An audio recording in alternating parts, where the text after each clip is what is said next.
테츠로가 할 말을 잃고 서 있자 미츠키는 청바지 주머니에서 뭔가를 꺼내 그를 향해 던졌다. 그는 반사적으로 그것을 받았다. 일회용 라이터였다. 검은색 바탕에 두 개의 금빛 눈이 그려져 있었고 그 눈 사이에 고양이 눈이라는 글씨가 적혀 있었다. 뮤지컬 캐츠를 떠올리게 하는 디자인이다. 이게... 테츠로는 간신히 입을 열었다. 얼마 전까지 일했던 곳이야. 테츠로는 다시 한번 라이터를 보았다. 뒷면에 주소와 전화번호가 적혀 있다. 긴자에 있는 가게인 모양이다. 그 가게에서 바텐더 같은 걸 했어. 테츠로는 손안에서 라이터를 만지작거렸다. 남자로서? 당연하지. 미츠키는 단호하게 말했다. 이래봬도 실적이 좋았다고. 테츠로는 고개를 끄덕이며 라이터 불을 붙여보았다. 생각보다 화력이 세다. 그 가게에 카오리라는 여자애가 있어. 여자애라고는 하지만 나이는 30 전후인가? 뭐 가게에서는 26살로 활동하고 있지만. 미츠키가 무슨 말을 하는지 몰라서 테츠로는 잠자코 듣고 있었다. 매일 밤 카오리를 기다리는 남자가 있었어. 그녀가 가게에서 나오면 그녀를 쫓아갔지. 만약 그녀가 손님하고 다른 곳으로 옮기면 그는 그 앞에서 기다렸지. 그녀가 손님과 함께 택시로 집에 돌아가면 그 택시 뒤를 따라갔어. 아무튼 그녀가 집 안으로 들어갈 때까지 단 1초도 그녀에게서 눈을 떼지 않았어. 스토커란 얘긴가? 말하자면 그런 거지. 미츠키는 고개를 끄덕였다. 미행만 한 건 아니야. 끈질기게도 매일같이 전화를 했어. 부재중 메시지 녹음에는 듣기 싫은 말들만 남겨놓았고 가끔은 그녀를 몰래 찍은 사진을 보내기도 했어. 스토킹 그 자체네. 카오리는 늘 두려워했어. 손님이 데려다 주지 않는 날에는 혼자 집에 가는 게 무섭다고 했어. 그래서 그럴 땐 내가 집까지 같이 가주기로 했어. 택시를 타고 그녀의 아파트 앞까지 가서 집 안으로 들어가는 것까지 확인했어. 그녀와 내가 집 방향이 같아서. 경호를 했다는 거군. 뭐 그래서 어제도 그녀의 집 문 앞까지 같이 갔지. 그 스토커는 늘 그랬듯이 따라왔고 아파트에서 멀지 않은 곳에 차를 세워놓고 지켜보고 있더군. 내가 카오리의 집 앞까지 갔을 때 그녀의 휴대폰 벨이 울렸어. 그 남자였지. 그는 그녀에게 그 녀석을 집 안까지 들이면 가만 안 두겠다고 말한 것 같았어. 그 녀석이라고 한 건 당연히 날 두고 하는 말이고 스토커 입장에서 보면 매일 밤 그녀를 데려다주는 바텐더가 궁금해 미칠 지경이었겠지. 카오리는 바로 전화를 끊었지만 평소보다 더 무서워했어. 여태까지는 그가 전화를 한 적이 없었기 때문이지. 놈이 어떻게 카오리의 휴대폰 번호를 알아냈는지는 모르겠어. 그건 뭐 방법을 찾으려고 마음만 먹으면 있겠지. 몇 가지의 비열한 손을 썼겠지. 아무튼 난 무척 화가 났어. 그녀가 집에 들어가자마자 난 곧장 그 녀석에게 갔어. 좀 만나봐야겠다고 생각했거든. 테츠로는 그만 놀라서 뒤돌아 미츠키의 얼굴을 보았다. 만나본다고? 뭘 어쩌려고? 미츠키는 자신의 얼굴 앞에서 주먹을 쥐었다. 그런 변태 자식을 상대하는 건 뻔하잖아. 말로 통할 상대가 아니라고. 실컷 패줄 생각이었어. 다시는 이상한 짓을 못하도록. 테츠로는 그 몸뚱이로? 라고 생각했다. 미츠키는 남자치고는 역시 빈약한 체격이다. 이래봬도 매일 운동하고 있어. 큐비에 비하면 내세울 건 없지만 보통 남자를 상대해도 팔씨름해도 안 질 거야. 그의 생각을 안다는 듯 미츠키가 그렇게 말했다.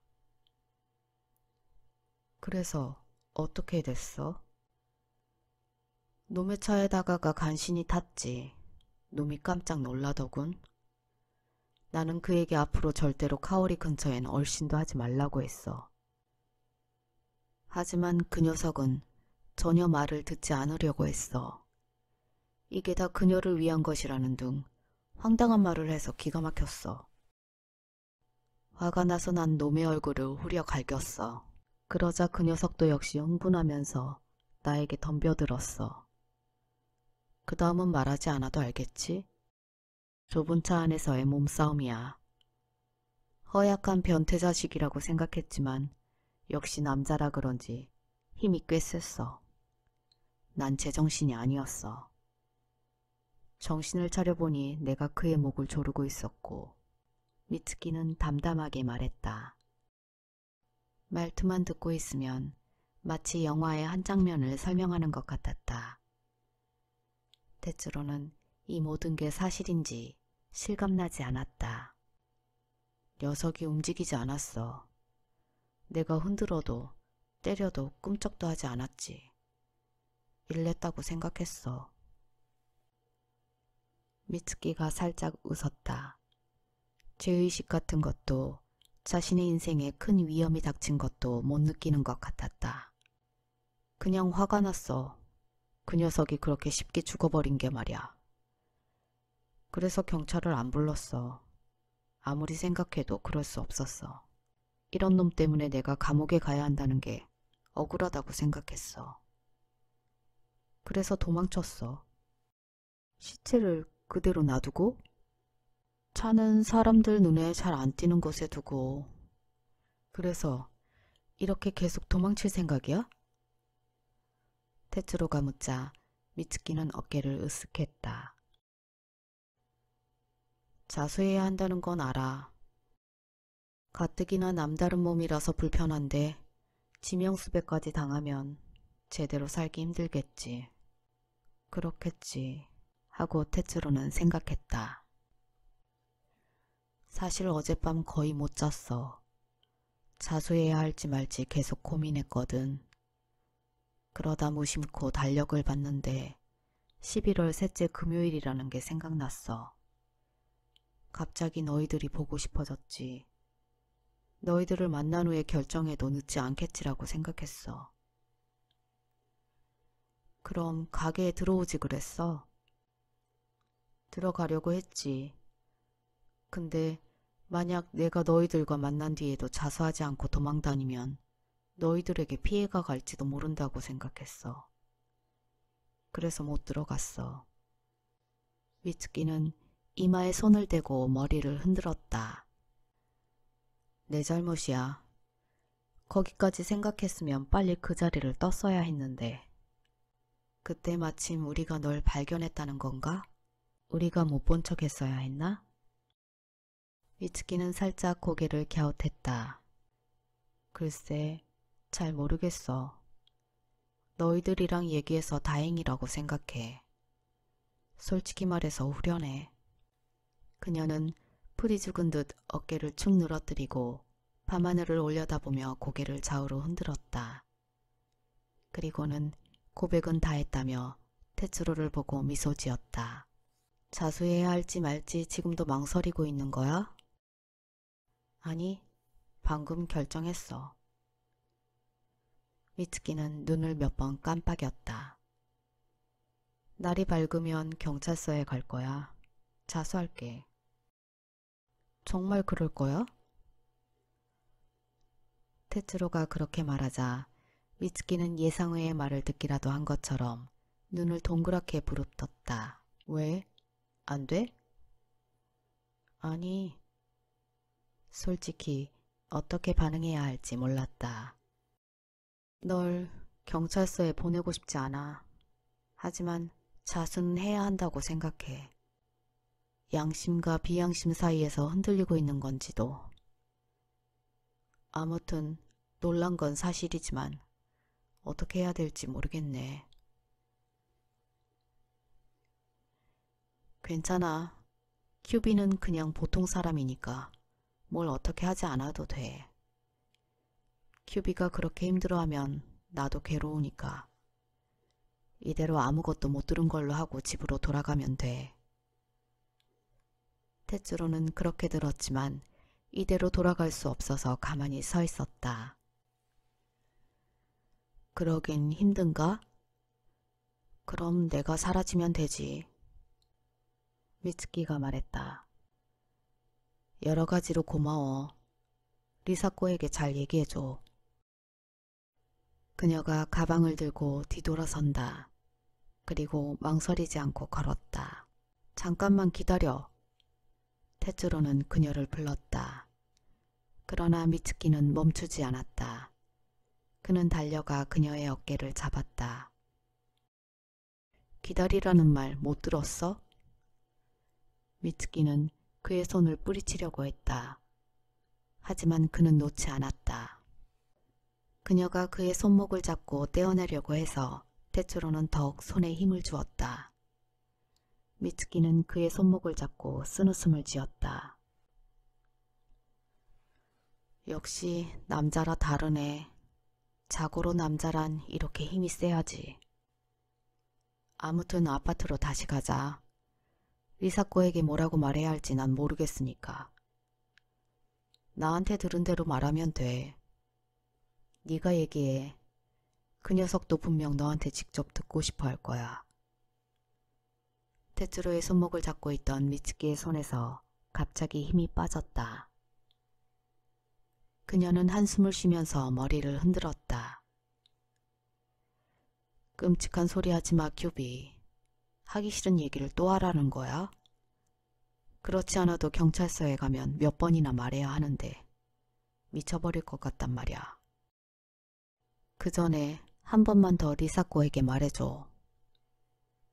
큐비, 난 이 손을 절대 못 놓아. 설령 네가 도망친다고 해도 뒤쫓아갈 거야. 이 공격수의 발이 아직 여전하다고. 알았어. 미츠키가 어깨를 축 늘어뜨렸다. 모두를 보고 싶어한 게 내 실수였네. 만나지 말고 곧장 경찰서로 갔어야 했어. 그건 나중에 생각하자. 테츠로는 미츠키의 등을 살며시 밀었다. 아파트 근처까지 도착하니 정면 현관 계단에 누군가 앉아 있었다. 리사코였다. 그녀는 테츠로와 미츠키를 보며 일어섰다. 왔네? 이 말은 미츠키에게 한 것이다. 집에서 빠져나가길래 따라갔어. 공원에서 찾았어. 테츠로의 설명에 그러냐고 대답만 하고 리사코의 눈은 미츠키에게 향하고 있었다. 미츠키가 리사코에게 말하고 싶은 게 있대. 중요한 일이니까 잘 들어줬으면 좋겠어. 리사코는 말없이 고개를 끄덕였다. 뭔가 생각하고 있는 얼굴이었다. 어떤 얘기일지 생각하고 있는 것이겠지만 그녀가 상상한 것 이상의 것을 들을 것이다. 지금 당장 들어야 되는 거야? 지금이 아니면 말 못해. 내일이면 말할 수 없어. 미츠키는 그렇게 말하고 나서 테츠로를 힐끗 한번 바라보았다. 괴종식의 초침바늘 소리가 오늘 밤은 유난히도 귀에 거슬린다. 집 밖에 차가 지나가는 소리가 이렇게 잘 들렸나 하는 생각이 들었다. 스가이도 일어나 있었기에 미츠키는 그와 리사코에게 다시 한번 자신의 일을 말했다. 듣는 동안 역시나 리사코도 놀랐는지 거의 아무 말도 하지 않았다. 미츠키가 말하는 사이에 그녀는 담배를 5갭이나 피웠다. 스카이는 석상처럼 굳어 있었다. 모든 걸 고백한 미츠키는 말없이 고개를 숙였다. 리사코는 팔짱을 낀 채 눈은 오른쪽 위쪽을 향해 치켜뜨고 있었다. 스카이는 손을 이마에 대고 있었다. 테츠로는 그런 세 사람의 모습을 식탁 의자에 앉아서 바라보고 있었다. 새로 알게 된 것이 몇 가지 있었다. 미츠키는 그녀가 아르바이트로 일하던 가게를 이미 그만둔 것이다. 그냥 사정이 생겼다고만 전화를 통해 설명한 것 같다. 그녀가 지금까지 살고 있던 키쿠가에 있는 집은 해외에 체류 중인 친구의 것이었다. 그 친구에게도 집에서 나가겠다고 말한 것 같다. 열쇠는 우편으로 보냈다고 한다. 테츠로는 경찰이 미츠키를 의심하는 건 이제 시간 문제일 거라고 생각했다. 피해자가 호스티스의 스토커였다는 것은 가게의 몇 사람들이 알고 있지 않은가? 그러면 갑자기 사라진 바텐더를 의심하지 않을 리 없다. 한 가지 물어봐도 될까? 리사코가 드디어 입을 열었다. 좋아. 미츠키가 대답했다. 자수하면 그 전에 말한 건은 어떻게 할 생각이야? 그 전에 말한 건이라니? 그 뭔 말이야. 아까 우리한테 말했잖아. 하느님의 실수를 수정하겠다고. 그건 이제 상관없는 거야? 아니, 그 생각은 여전히 변함없어. 하지만 자수해서 경찰서에 들어가면 네가 원하는 대로 할 수 없을 텐데. 그건 알고 있는 거지? 감옥에 들어가더라도 난 남자로 지낼 거야. 힘들 것 같은데. 리사코는 약간 퉁명스럽게 말했다. 네가 들어간다면 여성용 교도소임이 틀림없어. 네가 뭐라고 하든 관리자들은 서류상의 너를 판단할 테니까. 그건 어쩔 수 없지. 여고를 다닌 걸 생각하면 아무것도 아니야. 그럼 호르몬 주사는? 감옥에 들어가면 그런 주사는 못 맞을 거야. 미츠키는 자신이 왜 지금까지 그 점을 생각해보지 않았는지 순간 당황했다. 하지만 곧 침착한 얼굴로 고개를 흔들었다. 그건 그때 생각하면 돼. 몸을 얻지 못한다 해도 남자라는 마음만은 잃지 않으면 돼. 진심이야? 응. 난 진심이 아니라고 생각해. 미츠키 넌 아까 우리한테 네 몸을 자랑하면서 보여줬잖아. 미츠키 넌 남자의 몸에 집착하고 있잖아. 너 가정을 버리면서까지 얻은 몸이니까. 남자로 살고 싶은 간절한 마음에 성대에 무리를 주면서까지 수술한 거 아니었어? 그렇게 힘들게 얻은 몸을 간단히 포기할 수 있어? 리사코 그만해. 당신이 뭘 알아. 미츠키도 이렇게 될 줄 몰랐잖아. 난 말이야.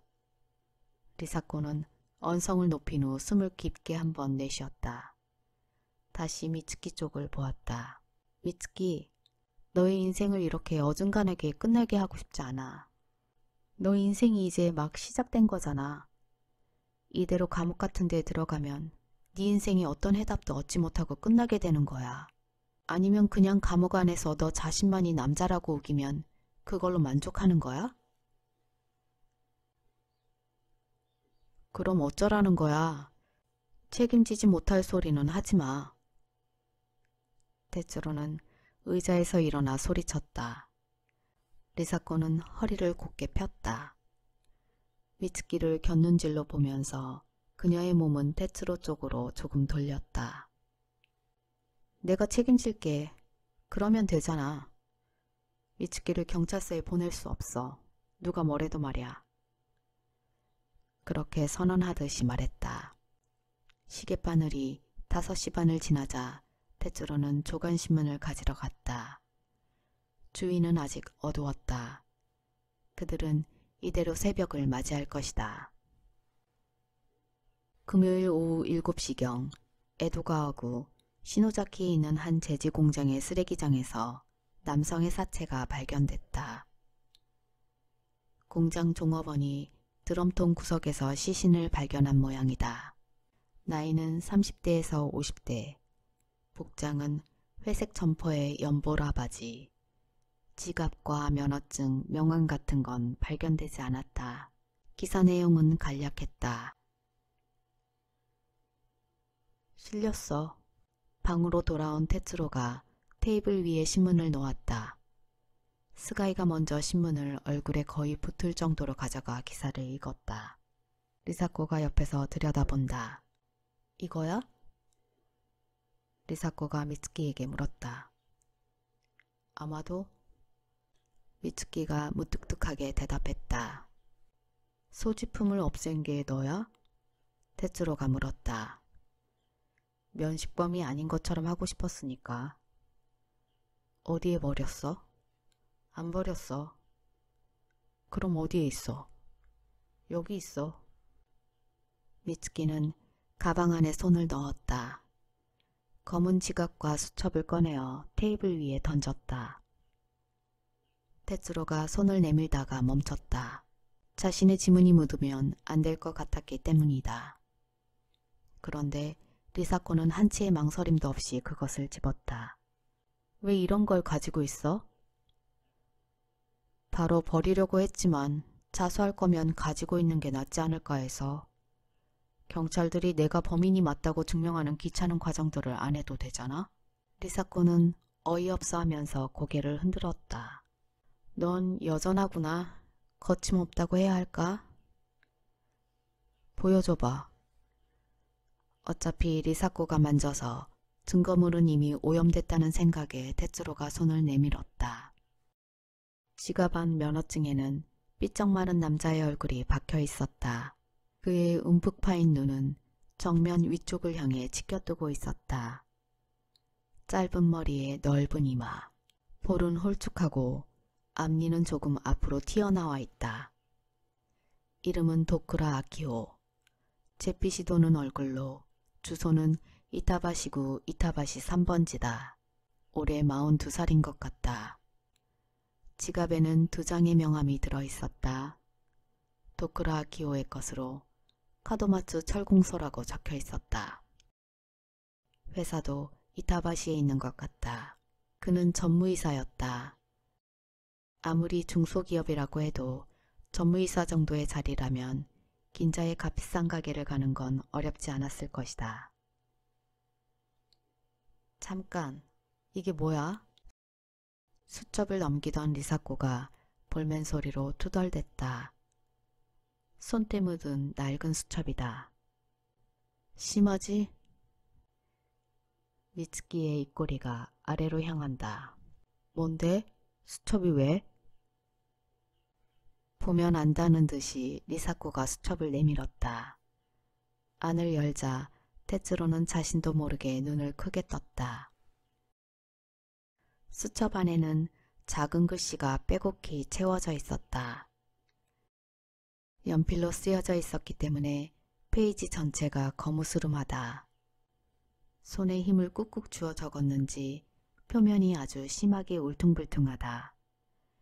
거기에 적힌 내용을 보고 테츠로는 더욱 놀랐다. 한 사람의 일상이 꼼꼼하게 담겨 있었던 것이다. 5월 9일 오후 3시 50분 편의점, 티슈, 페이퍼, 그릇 몇 개, 샌드위치와 우유는 꼭, 스프레이캔, 헤어스프레이.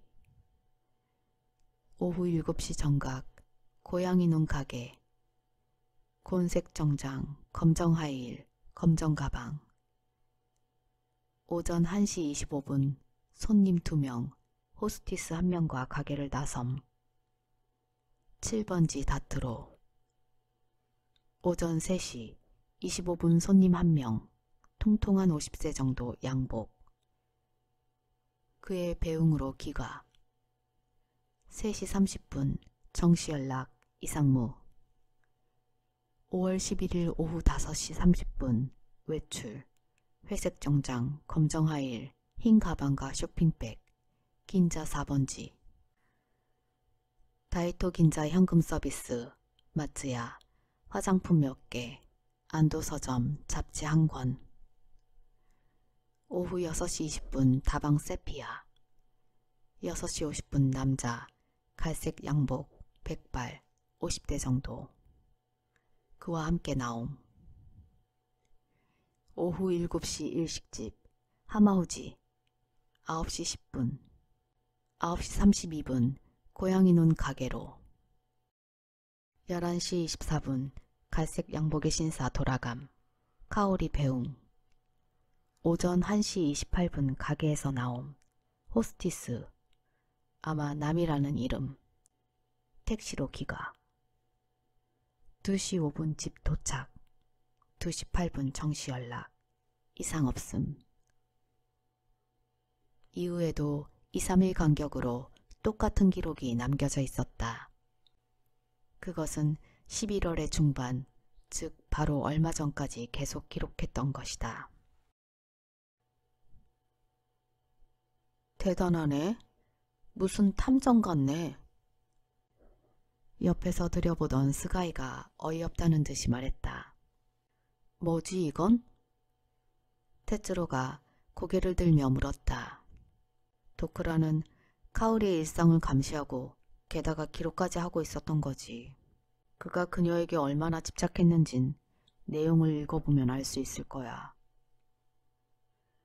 이 사람 일은 하고 있었던 거 맞아? 스가이가 물었다. 가오리 말에 따르면 지금은 제대로 일하지 않는 것 같아. 여기 정시 연락이라는 건? 테츠로가 물었다. 도쿠라가 전화를 걸어서 이것저것 카오리에게 따져 물어. 지금 함께 온 남자는 누군지. 완전 스토커네. 스가이가 기분 나빠하며 중얼거렸다. 리사코가 손을 뻗어 테츠로의 손에서 지갑과 수첩을 빼앗았다. 우선 이 2개는 내가 갖고 있을게. 미츠키가 가지고 있으면 갑자기 마음이 바뀌어서 자수할지도 모르니까. 그거 없어도 자수는 할 수 있어. 미츠키가 말했다. 그러나 리사코는 태연한 얼굴로 지갑과 수첩을 들고 일어섰다. 할 수는 있겠지만 이걸 내가 가지고 있는 동안은 넌 못할 거야. 우리에게 패기치고 싶지 않을 테니까. 미츠키는 짧은 머리카락 사이로 손가락을 찔러 넣고 긁었다. 그 모습은 리사코의 말이 틀리지 않았다는 것을 말해주고 있었다. 나보고 도망치라는 거야? 그런데 만약에 잡히면 오히려 모두에게 폐를 끼치게 돼. 도망치거나 자수할 필요가 없는 방법을 찾을 거야. 그렇게 간단히 얘기할 게 아니야. 내가 생각해 볼게.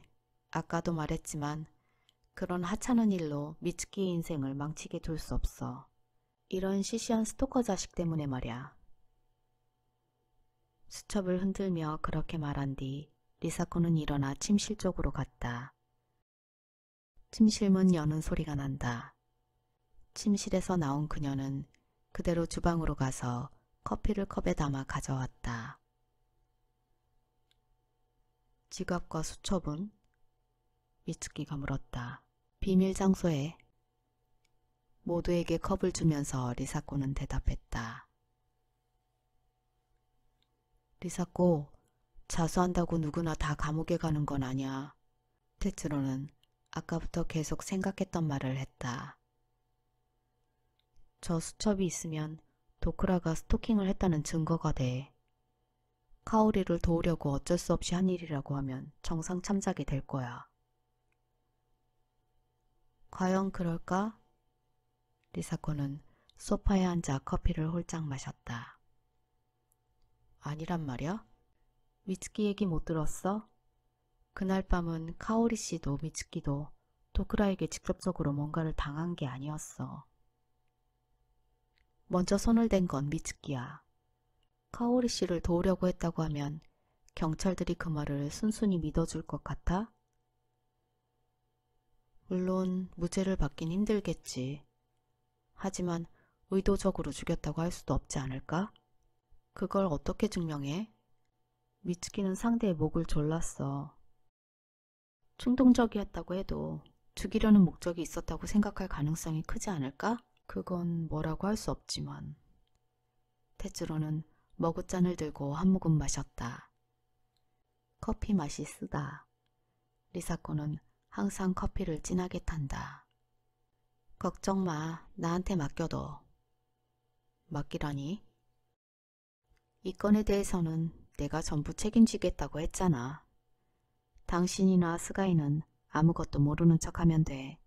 그러면 만일 미츠키가 경찰에 잡힌다고 해도 두 사람에게는 해가 되지 않을 거야. 그녀는 미츠키를 보면서 입으로만 웃었다. 물론 그런 만일은 절대 일어나지 않을 거지만 이 일에 말려들고 싶지 않아서 이러는 게 아니야. 미츠키에게 가장 좋은 방법을 생각하자는 거야. 감옥에 가서 남자가 되는 걸 포기하는 게 미츠키에게 가장 좋다는 거야? 이게 장난인 줄 알아? 현실적으로 말하는 거야. 경찰 수사가 어느 정도 진행됐는지 알아? 당신은 알아? 몰라. 그러니까 간단한 게 아닌 거야. 당신처럼 구체적인 방법도 없이 그냥 막무가내로 하지 않아. 그만두래. 미츠키가 양손으로 테이블을 내리쳤다. 테츠로는 그 목소리에 놀라 그녀의 얼굴을 보았다. 목소리가 커서 그런 게 아니다. 어조가 남자의 것이 아니었기 때문이다. 그만해 제발. 미츠키는 괴로운 듯이 다시 말했다. 뺨이 약간 불그스름해졌다. 나 때문에 싸우지 마. 두 손을 테이블에 올려둔 채 그녀는 고개를 떨궜다. 그런 그녀에게서 테츠로는 눈을 돌려 그저 창밖을 바라보았다. 아침이 밝아오고 두터운 구름이 하늘 전체를 뒤덮고 있었다. 얘기하기 좀 그렇지만 웃지 말고 들어줄래? 리사코가 조금 긴장한 듯 말했다. 테츠로는 미츠키와 함께 그녀가 무슨 말을 할지 기다렸다. 미츠키는 나에게 있어서 가장 친한 친구라고 생각해. 남자냐 여자냐 그런 건 상관없어. 친한 친구니까 불행이 친구에게 닥쳐온다면 어떤 일이 있어도 지켜줘야 한다고 생각해. 규칙이니 방법이니 그런 건 아무래도 좋아. 만약 지켜주지 못하면 친한 친구라고 할 수 없어. 그건 친한 친구도 모두 아닌 거야. 담담하게 말하는 리사코의 말을 테츠로는 착잡한 심정으로 들었다. 그녀의 말은 미츠키뿐만 아니라 그녀의 남편도 포함된다는 뜻이라는 걸 알았기 때문이다. 그리고 리사코가 왜 이토록 고집을 부리는지도 알고 있었다. 고마워. 미츠키가 고개를 숙였다. 그리고 잠시 후 고개를 든 그녀는 마치 소년이 수줍게 웃는 듯한 미소를 짓고 있었다. 리사코는 고개를 끄덕이며 테이블 위로 던져졌던 담배와 라이터를 집었다. 역시 좀 그런 얘기였지? 미안. 그녀는 담배를 매섭게 뻐끔뻐끔 빨았다. 흰 연기가 머리 위로 흩날렸다. 미츠키는 우리한테도 친한 친구야. 테츠로가 말했다. 옆에 있던 스가이도 고개를 끄덕였다. 테츠로의 말을 못 들었을 리 없지만 리사코는 아무 말도 하지 않고 옆모습만을 보인 채 계속 담배만 피웠다. 단지 눈을 몇 번이나 계속 깜빡거릴 뿐이었다. 고마워. 미츠키는 다시 한번 말했다. 테츠로는 상황을 분석해보자고 했다. 현장에 어떤 단서가 남아있고 누가 무엇을 알고 있는지를 명확히 함으로써 경찰이 미츠키를 용의자로 지목할 가능성이 어느 정도일지를 생각해보자는 것이었다. 이 말에 리사코도 동의했다. 미츠키는 자신의 범행을 누군가가 목격했는지는 모르겠다고 했다. 주변에 인기척은 없었던 것 같아. 물어보고 싶은 게 하나 있는데 도쿠라의 차를 옮겨놨다고 하지 않았나? 그랬지. 근데 기사에서는 시체만 발견되었다고 쓰여 있어. 차는 어디에 있는 거지? 아, 미츠키는 고개를 끄덕였다. 차는 다른 곳에 버렸어. 수사에 혼선을 주려고. 내 흔적도 감추고. 차 안에서 옥신각신할 때 내 머리카락이 떨어졌을지도 모르고 지문도 남아있을 수 있으니까. 어디다 버렸어? 어느 동네야? 잘 모르겠네. 밤중에 막 달리다가 도중에 멈춰서 그냥 길가에 버리고 왔어. 거기에 노상 주차된 차가 많길래 찾기 힘들 거라고 생각해서. 대충 어디쯤인지도 모르겠어? 그게 거의 기억이 안 나. 정신이 없었거든. 차를 버린 후 어떻게 했어? 큰 길로 나와서 택시를 잡아탔어. 뭐 기억나는 건 없어? 다른 길과 확연히 구별되는 뭔가가 있다든가 아니면 건물 같은 거라도. 미안, 진짜 기억이 하나도 안 나. 택시를 탄 뒤엔 주변을 둘러볼 여유도 없이 이제 앞으로 어떻게 하나 그 생각만 했어. 그게 당연하지. 누구나 다 그럴 땐 당황해서 그럴 수 있어. 리사코가 미츠키를 감싸는 듯이 말하고 테츠로에게 물었다. 차를 어디다 버린지가 그렇게 중요한 거야? 차가 계속 방치되어 있으면 그 동네 누군가가 관심을 갖고 신고할 거야. 경찰이 차 주인을 바로 알아내겠지. 더구나 그 주인이 죽었다고 하면 그 차를 철저히 조사하겠지. 만일 히우라, 즉 미츠키가 용의자 명단에 올라있다면 경찰은 차 안의 지문이나 머리카락을 찾아서 히우라, 즉 미츠키가 범인이라고 확신할지도 몰라. 거참 미치겠네. 스가이가 비참한 얼굴로 미츠키를 보았다. 네 생각은 어때? 차가 쉽게 발견될 것 같아? 모르겠어. 미츠키는 포기한 듯이 대답했다. 하긴 어디에 버렸는지도 모르니까. 스가이는 손으로 머리카락을 움켜쥐었다. 리사코는 손가락 끝에 힘을 주어 신문을 집어들고 심각한 얼굴로 신문기사를 다시 읽어보았다. 테츠로는 미츠키에게 다른 걸 물어보기로 했다. 도쿠라가 카오리의 스토커였다는 거는 너 말고 누가 알지? 확실히 알고 있는 건 가게의 마담 정도? 나머지는 나도 잘 모르겠어. 도쿠라가 요즘에도 거기에 자주 갔었나? 최근 2, 3개월은 오지 않았어. 가게 밖에서 카오리를 기다렸지.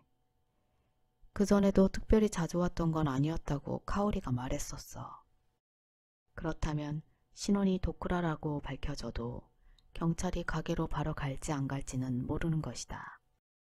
문제는 도쿠라 아키오의 스토킹을 아는 사람이 몇 명인가였다. 테츠로는 팔짱을 꼈다. 잠을 잘 못 자서 머리가 아팠다. 그럼에도 불구하고 좀 더 많은 정보를 간절히 원했다. 리사코가 고개를 들었다. 네가 원래 남자가 아니라는 걸 가게 사람들이 다 알아? 이 말에 미츠키는 좀 황당해하는 것 같았지만 특별히 말대꾸는 하지 않았다. 글쎄, 어떤지 모르겠네. 대부분은 눈치채지 못하지 않았을까? 나 여자처럼 보여? 그녀는 세 사람을 차례대로 보았다. 꽃미남이라는 생각은 들지만 그 목소리 때문에 말만 안 하면 모를 수도 있지만 테츠로의 말에 리사코와 스가이가 고개를 끄덕였다. 그렇지? 미츠키는 만족스러운 듯이 턱을 조금 올려 보였다. 아는 사람은 마담하고 카오리일 뿐일 거야. 그 둘한테는 내가 얘기했거든. 두 사람은 히우라의 본명을 알고 있어? 테츠로는 미츠키가 가게에서 가명을 사용했을 것이라고 생각해서 물어보았다. 본명을 얘기한 적은 있지만 그 둘이 기억하고 있는진 잘 모르겠어. 어디다 적어놓은 것 같지도 않고. 이력서에는 안 썼어? 쓰고 싶지 않았어. 미츠키는 단호히 말한 뒤 입을 굳게 다물었다. 원래 살던 주소나 호적 같은 건? 그것도 안 썼지. 집에 연락하면 곤란하니까. 주민등록 등본을 내라는 말도 없었고. 그러고 보니 미츠키에게는 자택이라고 부를 수 있는 곳이 있다는 것을 테츠로는 떠올렸다. 그 자택이라는 집에는 그녀의 남편과 그녀가 낳은 아들이 지금도 살고 있다. 가게에 히우라의 모습으로 찍힌 사진이 남아있지 않을까? 누군가 나 몰래 찍지만 않았다면 없을 거야. 사진은 되도록이면 안 찍었거든. 그건 좀 다행이네. 테츠로는 중얼거렸다. 경찰이 가게의 바텐더를 눈여겨본다 해도 그녀의 정체를 알아내기는 힘들 것이다. 리사코가 소파에 앉아 크게 숨을 한 번 내쉬었다. 무슨 각오라도 다진 모양이다. 미츠키는 테이블에 턱을 괴고 무슨 생각을 하고 있는 듯했다. 테츠로는 미츠키가 아직도 망설이고 있을지도 모른다고 생각했다. 미츠키, 리사코가 불렀다. 가게에서는 어떤 이름을 사용했어? 미츠루? 히우라 미츠루? 미츠키는 고개를 흔들었다. 칸자키 미츠루? 칸자키? 그 칸자키? 스가이가 눈을 동그랗게 떴다. 맞아, 칸자키. 그 괴물 칸자키. 미츠키가 활짝 웃었다. 진짜? 리사코도 얼굴을 찌푸렸다. 두 사람의 대화를 듣고 있던 테츠로도 그만 입이 벌어졌다.